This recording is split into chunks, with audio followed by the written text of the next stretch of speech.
Hello, hello guys. Ito na po ang ating munggo. Ayan. Magluluto na po tayo ng munggo with chicharon, bite size. Ayan. Ito po yung isasahog natin yung yung nakuha kong ampalaya.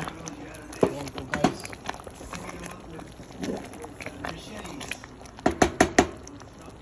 Kaya ilagay na natin ang ampalaya leaves. Marami.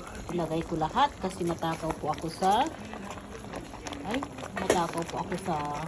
ampalaya guys. Ilagay natin lahat. Sasawa tayo ng ampalaya. Talagang mapapadami ang pagkain natin dito. Ayan. Kasi parang akala mo marami, kaya lang ayan siya.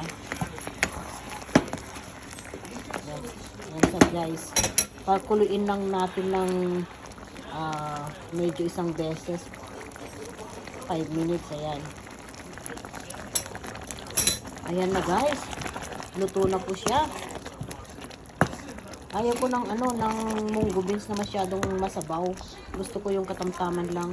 Tikman na natin guys.